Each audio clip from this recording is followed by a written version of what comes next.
The new year, it's a fantastic time, an opportunity for reflection and celebration. Looking outside the West, there are even more celebrations after December 31st. One of those celebrations is the Lunar New Year. Now that we're in the Year of the Rabbit, or the Year of the Cat for Vietnam, it'd be fun to learn more about this tradition across Asia. Who better to tell us than historian Tina Chen? I'm Tina Chen, Tinacchen, and I'm a member of the board of directors with the Winnipeg Chinese Cultural and Community Center. Very cool. So, something that's coming up very soon. I'm just confirming the date. How do I even write anymore? Oh, so it already happened. It was Oh, yesterday. no. Yesterday was the new year, yeah. But that's okay. We can talk about how it went and things like that. Okay, it's fine. So, the 22nd was the Lunar New Year. And something I learned just today is that it's not just the Chinese New Year. There's a ton of cultures that participated. Just quickly, what exactly is the Lunar New Year? Many of the Asian cultures celebrate the new year on the lunar calendar. And so over time, this has really meant that then, because it's with the lunar calendar, it shifts and it's usually late January or early February every year. Interestingly, though, it's not really consistent across all of Asia. And here you're going to get my historian. I'm also a historian, so on it. Perfect. So in the late 19th and early 20th century, as many of the Asian nations started to align themselves with Western nations and doing what they thought were required to become modern nation states, they move on to the Gregorian calendar. And so interestingly, when Japan does that, they move fully to the Gregorian calendar, including moving their New Year celebrations. So Japan celebrates on December 31st, like, most of the other countries in the world. Others, like in China, in Taiwan, in Vietnam, in Korea, continue to follow the lunar calendar. And so they have, often still celebrating the Gregorian calendar for events and other things. But in terms of the transition from one year to the next, they follow the lunar calendar. So there's all these interesting things that happen. And then particularly this year as well. It's so interesting to me just think about how many different calendars humans have created throughout all of civilization. Like, obviously there was like the Mayan calendar that everyone panicked back in, I shouldn't say everyone, some people panicked back in 2012 with everything there. But you have the Jewish calendar, and then of course the calendar that we use today, and then the lunar calendar. It's just so interesting how as humans we're like, oh, let's just figure out how to track things in very different ways. Yes, well, and technically the way that the Lunar New Year falls is actually, as people tell me, a lunisolar calendar, but that's way too complicated for me. And I'm like, and I can't explain it for you, so we're just going to have to let that be. That's okay. It's still cool. The 22nd, how did things go at the Chinese Cultural Center? What sort of events or festivities took place here in Winnipeg? Well, there's two kind of common things that always happen, or that are very common for many Chinese families in the Chinese community. So New Year's Eve itself is also a big event. Nothing sponsored by the Chinese Cultural and Community Center, but that's usually the evening that families come together, they gather. There's a tradition of making dumplings. Dumplings, because they fold together, they symbolize a coming together. And they also make the shape of a traditional gold coin. So and the kind of whole way and the superstitions around it is that the more you can eat then, the more wealth you will have in the new year. So things like the kind of making of dumplings, eating of dumplings are very much part of the New Year's Eve celebrations. For some families, there will also be, setting off firecrackers, all of these different ways. You were supposed to, in the week before, do things like clean your house thoroughly, make sure everything goes around. You can yell that I did not do that, but if I was fully traditional, I might have made sure I did that, because once the new year comes, you want to make sure that all of the good luck that you've ushered in stays in your household. So once the new year comes, you don't want to be on New Year's Day sweeping your floors. You don't want to be washing your hair, anything that would wash away the good luck or get rid of it. So that's even why in kind of traditional folklore and practices, if you're somewhere where they're putting off the firecrackers, which if you know the Chinese firecrackers, they all have the red paper around them. So when they go off, there's like small pieces of red paper everywhere. And you're not supposed to sweep it up until the day after, so you want to leave it there for New Year's Day. So there's all of these kinds of superstitions, all about getting rid of the bad luck, making sure you usher in the good, and keeping it there. Oh, that's so cool. Like learning about the different practices and traditions around the world and what people do. It's just so fascinating. Plus, I mean, when it's your celebration day, cleaning up the next day, that doesn't sound too bad either. I said to people, I'm really good at keeping in place the don't sweep your floors part. On New Year's Day, I'm not so good at the thoroughly clean your house beforehand part. I'm pretty bad with that too. It's like, oh, let's host a party. Oh no, it's the day of and we haven't cleaned yet. Oh, let's go clean it up. It's the put things in the closet cleaning technique, not the thorough cleaning for me. Oh, definitely. I feel you there. I know another thing that I was like following up on like Instagram and Twitter, just learning a little bit about Lunar New Year and talking about the dragons that they have like in the parades, and they're talking about how it's used to chase away bad spirits and bring in luck. What can you tell me more about these like dragons and things that you see at some of these parades? Well, in Chinese culture, there are a number of mythical characters. With the dragons and the lion dance, the story is linked to the story of Nian. And Nian is a beast in Chinese mythology, lives under the sea or in the mountains. And because Nian also means year or new year, as the story kind of goes and the legends are that it's kind of an evil or being that comes out, and what you want to try and do is keep them away. And so that's where you need lots of loud noises. That's part of the firecrackers. You need dragon dances or other mythical characters that will keep them off. The lion itself. So the lion is both a symbol of prosperity, but also is able to ward off the evil spirits. And that's why, when you go into many buildings, Chinese buildings, the banks, other things, you see those two the stone lions outside. So they're outside keeping off the evil, keeping prosperity, welcoming in prosperity, keeping the evil away. And it's also why, last night at the banquet, we of course started off with the lion dance, and the lion goes around, and both, creates that whole way of celebration, but through the noise is also keeping away the evil spirits.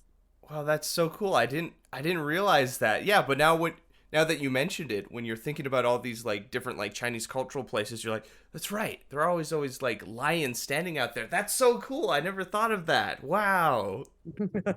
What other kind of events and things took place today? Like you're talking about making the dumplings and like in the shape of gold coins. A lot of eating. So there were throughout, usually in the kind of week before, sometimes even the week after, because there's too many events on, many of the different Chinese organizations will host a banquet. And so the banquet that was hosted by the Winnipeg Chinese Development Corporation and the Chinatown Community and Cultural Center was last night. It was our first one since COVID. And so, which seemed longer. I was like, oh yeah, we did get to do it in 2020, but then, we did one online, and it just seems like a long time since we've gathered. It was an entirely sold out banquet of like over 500 people. So it was a lot of fun. There's of course, I don't even know how many courses come. All I know is that at one point in the evening, my friend starts saying, how many more courses are coming? So it's usually a very large meal. A lot of the foods eaten at a banquet will be symbolic. And so traditionally, we did not have it last night just because we actually find that the fish doesn't always get eaten, but traditionally you would serve fish because it's a homonym. And so a lot of things that happen in Chinese culture have to do with the sound of the words. And so it's a homonym for to have prosperity. So fish then is linked to eating a fish on Chinese New Year is also part about becoming prosperous, making sure that you have health and prosperity. So often fish, longevity noodles, which really are about, long life. And so that's usually served. There are many different things. I'm not even sure. There's often lettuce will also be part of it, sometimes in the meals, but more often if a lion dance is performing, usually outside on a New Year's, the owners will hang like a lettuce outside, and the lion dancers will take that and shred it up, and then they'll spit it back out. I know when you're a kid, first of all, you love this, like, so you must be a kid at heart. So they'll spit it back out. And the reason is in Cantonese, it's for lettuce, and it's sort of the word choy, which is lettuce, is sounds similar to tsai, or the kind of the choi for good luck, and to bring wealth. And so they use them together. And when we say the phrase in Mandarin, it's gong shi fat tsai, but in Cantonese, gong hei fat choi. When you say that, it's sort of like allowing to bring in the prosperity. And so it's the homonym. So when it spits the lettuce back out of the business and like on the round outside, they're really just giving them back the prosperity. So that's where lettuce is. Somebody was asking me this about last night, and I said, oh yeah, there's no lettuce coming inside. I was like, no one wants to clean it up inside. So inside, it's often feeding the lion the red envelope. So there's I don't know if you know about the red envelopes, but there's different ways of, yeah. So one of the big traditions for the Lunar New Year is in Chinese, they're called hongbao, or just literally red envelope. And so this is a way of gift giving, usually to the younger generations. Some say it's for unmarried children. So it's really older generations giving to younger generations, and it's money. Lucky money is what it is. The red envelope with lucky money. And I mean, who doesn't like to receive money on the holidays? Yeah. So there's much of like passing over the envelopes, looking for your red envelopes. Last night, all the politicians were out in full force. They had chocolate coins in their envelopes, but I was still happy to take their envelopes. I'll take that. Thanks. Yeah, I'm always a chocolate coin. I'm all over those. I love the lettuce shredding. That's just way too funny. Like, I just love that. Like, I could just picture it visually in my head, just going like that's. You can just Google it. You'll get to see it. It's fantastic. Because they'll take it in, and then obviously you don't see it, but then they're shredding it up inside the lion, and then they just throw it all out, and it's a mess, and it is very fun. Yeah. And those kind of traditions that are all about, mass and leaving things, I rather enjoy. It's just the chaoticness inside all of us, right? And another thing about the dance is the amount of athleticism that can go into it sometimes. I saw a TikTok, and this person's just hopping up on, I can't remember what they're called in the gym, but just a stack that you're practicing your hop while holding weights. And everyone's when people are just not sure what you're doing as you're leading up to the Lunar New Year, and it's it shows them afterwards, and they're just jumping so high into the air with their partner on there, and it's wow, this is just so cool in all aspects. Yeah, and there's different forms of lion dance. So there's different ways that the lion performs, and the way that the lion head looks for northern cultures and southern cultures in China. Again, I am not the expert on the different forms, but you can see by the type of lion head it is. And then also really interesting things like COVID had a huge, as you might imagine, a huge impact on the various martial arts troops and their ability to practice. But we were really excited last night. We had a newer formed, I guess, lion dance troupe. So Heaven's Lion Dance Troupe performed for us, and which was nice. It's always nice when new people come in as well. And it's true, they're, the kind of coordination and the practicing. And the other thing is that they work so hard because they also want to capture the personality of the lion. So often the lion, when you're performing the lion dance, will move back and forth between being slightly playful. You'll often see a little bit of kind of sleepiness. And then they're and then they're really strong. And so there's a lot of work that goes into them working as a team and thinking about, that kind of the personality of the lion. And many of the troops, like the one we had last night, will perform with two lions. So then the interactions between the lions as well.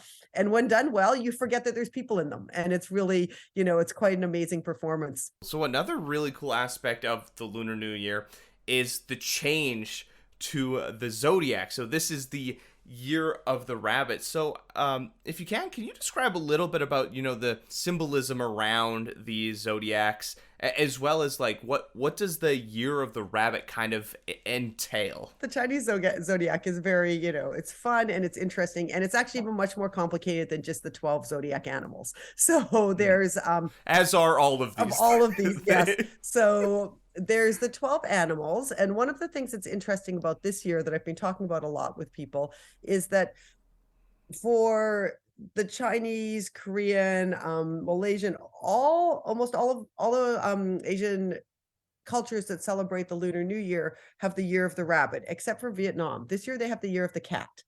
And so there are two animals in the zodiac where Vietnam has different animals. So they do not have the rabbit, they have the cat, and they don't have the ox, they have the buffalo. And so there's many different stories about why this is. But they're, it's always very interesting because all of us are like, you're of the rabbit. And then they're always like, wait a minute. And but in many ways, what happens is that, so there's a story behind it, of course. There's the story that, the emperor once invited 12 animals to come to a party at his house, and the order in which those animals arrive is, and it was a race, is then the order of the zodiac animals. And so there's different stories about and characteristics ascribed to them. So most felt that, that the ox might be first because they're so strong, that, the dragon has all these special characteristics, but they all do different things. One of the stories with the rabbit is they're very fast and agile, and they ran to the front, and then they were like so far ahead that they had a nap, and by the time then they woke up, and three others had already finished ahead of them. So the rabbit is the fourth one in the line.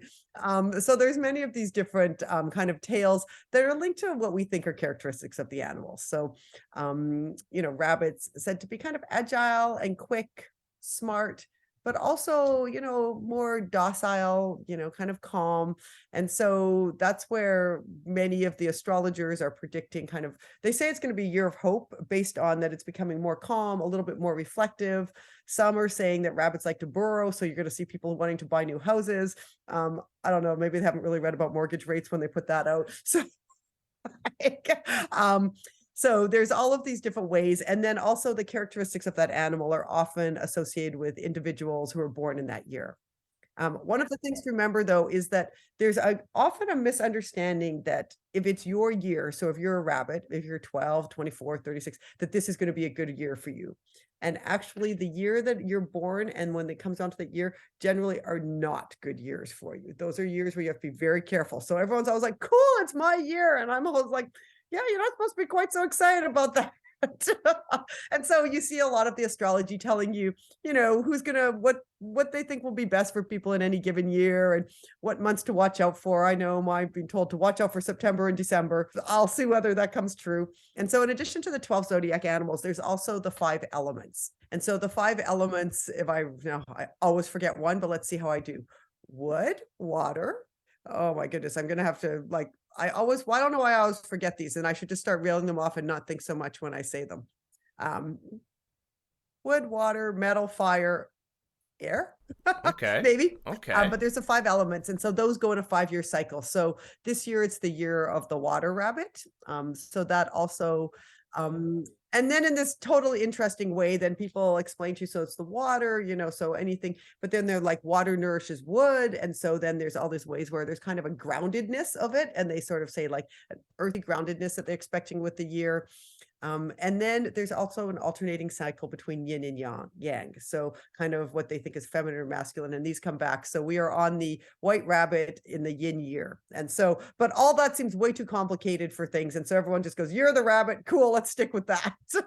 I do think that's so interesting that there's just kind of like rotating elements about all of these things together that change. That's so fascinating. Yeah, whenever you learn more about these beliefs and kind of like practices and mythologies and everything, like how much is tied beyond it. Because I've been doing a little bit of research just in kind of like Nordic mythology and everything like that, and like with Thor fighting off, I think it was all, the guy's name isn't Loki, it's something Loki, but anyways, there's this giant that's fighting him, and he has to drink from a horn, and it just keeps going and going and going and going. And apparently, like, it was connected to the ocean, and it causes the oceans to lower. So that's what their belief the tides came from. Thor drinking the ocean down.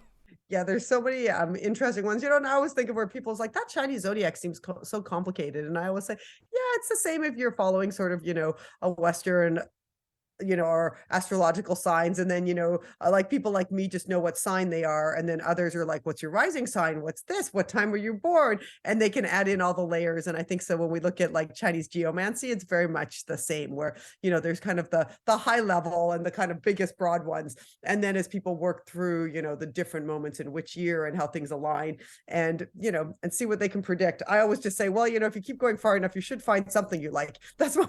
Yep. Mostly because at some point I'm like, it's too confusing for me. Yeah, I had someone talk about like your rising signs, like all aspects that I just completely kind of like my eyes glazed over. I'm like, what are you talking about? What? There's all this other aspects that I wasn't aware to. And then they're like, oh yeah, just look it up here. And following it online, it's like, I don't understand any of this, but it's pretty cool. And so then the only other things probably to tell you about is technically the New Year celebrations go on for 15 days. I almost said 15 years, 15 days. So That's a long yesterday celebration. would have been day one. And so in the kind of traditional way of celebrating, and is that all of this would be the holiday time. Now, obviously, as certain kinds of things like capitalism go on, not everyone gets all the time off work or anything. But then when that kind of wraps up the 15-day period, which has different times in which, at different markers, day 5, when you visit family, there's sort of different kind of expectations and things that some people participate in. And then on day 15 is the Lantern Festival. So, and that kind of wraps it up. Really, this is usually what you see then is children, or just about anybody going out carrying paper lanterns. They often will put riddles on the lanterns. And in really, so in more traditional times, right, it was only really the emperor and the like those who are higher class who had lanterns. And so but this just becomes a way of sort of celebrating the end and then the kind of lightness at the end. Kind of like end things off, you get it all. And plus, like in like larger areas and things, like when you have so many people participating, that's probably an amazing spectacle as well. Yeah, it can definitely be incredibly beautiful when you start seeing all these lanterns going through, even, well, I put my lanterns on my porch and the children across the street were very happy. And so and so there's just different ways of thinking about its importance. There's many different kind of stories or tales that think about what the origins of it mean. All of them associated either with mythical figures or emperors, or in this case also linked to some of the stories linked to Taoism. So you begin to see how the different religious traditions within Asian society also bring different parts to these festivals. So some rooted in kind of Confucianism, some rooted in Taoism. And again, so there's I always find it really interesting because of the way that there's the kind of a diversity in the ways that not only people celebrate them, but even the way that people come to explain why certain festivals take place or why they do we continue to do them and what the origins were. The Chinese Cultural Center, you had this amazing gathering that you haven't had in person for so long. What's kind of like else is happening at the Chinese Cultural Center? Any programs, any upcoming events, things like that? Is there one for the lantern lighting? I don't believe there is one, but I forgot to check. So so if there is one, I will definitely follow up by email. So right now we have the programming is still a little bit reduced within the cultural center, but one of the things that happens all the time is many users, many people who use the cultural center. So really nice on whichever day it was, I think Friday morning, because we had CTV in, we had the dragon dance troupe. So this is those who do dragon dance. There's different martial arts groups that practice in there. There's some ballroom dancing groups that practice in there. So various activity groups. We are getting ready for fairly significant renovations. So last night at the banquet, the federal government announced so it's part of the national, I can't even remember the exact name of the grant, but it's really about community development. And so we received a grant for over $600,000. And so Terry Dugan was announcing that. And so, so right now we'll be kind of getting ready and making sure we're preparing for those renovations, which will be within the cultural center. And that's kind of stage one of about 3 years ago in 2019, there had been a Chinatown master Chinatown development plan. I was like, which way did we say those words? That had been done with Center Venture. So we're kind of starting to see some of that fall into place now, which is really exciting. There was I can't even remember, a night market event that took place in fall? Was it again? So the night market took place in October, and the night market was the kind of continuation of, we've been doing street festivals since 2009. 2009 we held a street festival. It was the 100th anniversary of Chinatown. And so in order to kind of recognize that history and the way that being out on the street, celebrating on the street had been such a core part of our history in Chinatown and in Winnipeg, we decided we should have a street festival. And we kind of thought at that time it'd be a one-off. We're like, this will be a really good thing to do. It'll be fun. And it was really successful. And I think, and a lot of people in a lot of different organizations really enjoyed it. So from then on, we've been holding the street festival actually annually, except for Just 1 year in COVID, I think, because it was because it was outside and we could do things. And so in the past, we've had night markets. Sometimes we've had evening screenings of films alongside the night market. We have performances out. We've done different modes where we close the street. Sometimes we're in the Chinese garden. So really depending on the volunteer base and also what kinds of groups we're partnering with. And so this year it took the form of the night market, a little bit bigger of an event, working with some planners from outside the community. But it was really, I think it's just all of that kind of commitment to having people see Chinatown as a vibrant space and welcoming people down there. And at the same time, celebrating those who have historic ties, who are currently living in the area, and really, seeing it kind of continue to evolve as, I don't know, a dynamic space in Winnipeg. Yeah, and this is all part of that revitalization plan, correct? Getting more people down, kind of building it up, getting businesses in there, kind of, yeah, making it a staple within the Winnipeg area. Yeah, definitely. I mean, so certainly all levels of government, different people are sort of investing in projects that are about revitalizations of downtowns, Chinatowns. And so these are part of those initiatives, and we're happy to do them. Chinatowns, the sort of history of the Chinese Cultural and Community Center is very much embedded in the kind of what I say is always the first wave, and perhaps I like to think that our late president, Dr. Joseph Du, kind of led some of that. So the very building, the Dynasty building and the Chinese Garden, the Harmony Mansion, and are all part of the vision in what was, again, revitalization, but it was called the Core Area Initiative in the 1983. That's where the funding came. That's where the kind of agreement came to really build that space. And so I kind of feel like we're now on the next iteration and the work that needs to be done after those foundations were, built and envisioned for us. Well, it's a beautiful area, and it's amazing to see people come in and check it out. You have the different martial arts and things there and different businesses. So it's a beautiful and amazing place with so many cool things. And I think just highlighting it for more people to come and check it out is just a great thing for the community here in Winnipeg. Yeah, I mean, and it's such a great space, and that has, different meaning. And it's also a very diverse space. So, we know already there's a lot of artists in the community who have art studios, but certainly when Marketlands is built and we see MAWA, so mentoring artist women. So I can't remember. I can remember what the we'll see which other galleries are. So galleries moving into there. I think these are really important with the Marketlands. We also know that we share the space with Indigenous communities and members of different Indigenous communities, and are mindful that that's a shared space all the time. And then particularly in buildings like Harmony Mansion and others, there's a huge amount of diversity, ethnic and racial diversity. And so it's really nice to see that within the community as well, so that we build community, between groups rather than just for one particular community. And that's where I think the future will be in Chinatown. And I think it'll be really vibrant and exciting. Bridging and celebrating everyone. That's awesome. Thank you, Tina, for taking the time to chat with me.